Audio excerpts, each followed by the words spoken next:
went into AJ leaving the game after that third inning? Is he healthy? Just some soreness, and we've kind of been harping to our players to communicate with us, with what's going on, whether it could be anything. You turn an ankle and it's sore, you got a blister, and he had some soreness in a certain part, really of his body. I don't know that it was necessarily arm, but I kind of leave that up to those guys, and maybe it's my mechanism. I don't have any control over it, so I don't want to stress it till we got the full word.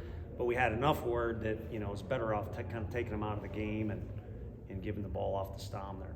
There been any concerns with him previously with that, or was this kind of a No, random thing? no. I mean, he's a guy who's fortunately put on some weight and added to his physique a lot and has kind of made adjustments. And I'm going over the course of his whole career, made some adjustments throwing program wise. So he certainly put in all of his work, and I think he's dealt with a blister or something with finger before, but nothing that kind of attaches itself to this. So we'll await word. How would you assess just the way he was able to work with runners on base today? He was good. I mean, I think he kind of went, almost like a hill or some sort of economic diagram there, where he started out low. Started out with not as good of command as he had. And a lot of times when you go, scouting, whether you go watch your high school guys you're interested in or our guys, usually that second time out, if you came out of the gates gun blazing, it's kind of hard to duplicate that 2 weekends in a row for whatever reason. And stuff was good, but command wasn't as good. And then he kind of got rolling there for a minute. And then he reached a point where, to kind of quote him to the training staff, he was kind of reaching back and giving it all he had, and he didn't feel like the ball was really coming out. So didn't start off as crisp, but really got in a nice rhythm there and kept it together with base runners on, kept his composure, and made some nice pitches off speed. Might have been just as good, if not better, as last weekend. Just the fastball command wasn't. And then eventually the whole thing got cut short. What'd you think of Stamos? Looked like the only hit he gave up. I mean, the batter went down and just made a play on it. Yeah, I mean, that guy's got more muscles than 8 of me put together, and he really just kind of touched it, and it went, a decent amount over the fence too. It wasn't like it was a wall scraper, but it wasn't a terrible pitch. He just kind of flicked it out of the park. I think where you avoid trouble maybe is forcing contact the guy in front of him, and who knows, maybe the guy in front of him gets a base hit and is on base anyway. But we probably could have bettered ourselves, or maybe you get better quote-unquote luck if you force contact from the guy in front of him. But all in all, to kind of come out in that quirky situation and warm up real fast, he did exactly what we needed him to do. So you combine the two guys, you had a quality start, or however you want to term it in college, and then we handed it off to the guy that was so big for us last Friday. What was your message to the team out there? Seemed a little spirited. Yeah, I mean, you got the music going, so I was just trying to make sure everyone heard me. But we covered like 14 different little things. It wasn't any one big topic. One was just the game time for tomorrow. I think we're going to bump it up. Well, I know we're going to bump it up to 12 o'clock. Just seems to be a little bit better weather.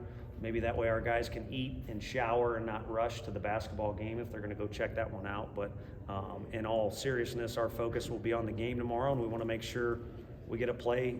We obviously have good competition here. Maybe not a name everyone's familiar with, but we want to accumulate some innings and get guys reps and improve our team. So what the main thing we were talking about there other than that was improvement. Like, you don't just get better from February to May by playing. You make mistakes, you figure out how you can do them better. When things are going well, you make sure you kind of repeat those routines to an extent. So that's kind of a dumbed down quick version of what we're talking about. Cal's getting a start, here and there. What's he giving you out there? He reached base a couple times tonight. Yeah, his approach at the plate was really good. His presence is always good. He plays with good energy. He knows how to create rapport with Coach Anderson, who's got as high as standards as any human could ever have, and that's important with the pitching coach. It's obviously important with the pitchers. He does a great job at that. With the catcher, heck, there's even stuff that goes on with the other team maybe. I mean, he's just really good out there at the little things that give us an edge, and it was a difference maker for us last year in our season as we made a run. But I think overall this is going to be a better offensive year for him just because he's been through it.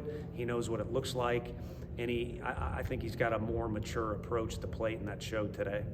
You've tinkered with the lineup a lot to this point. Is there anything specific you're looking for? What's a winning formula there, or formula you guys would like? No, I think the biggest formula is to try and spread the wealth a little bit and make sure guys are involved.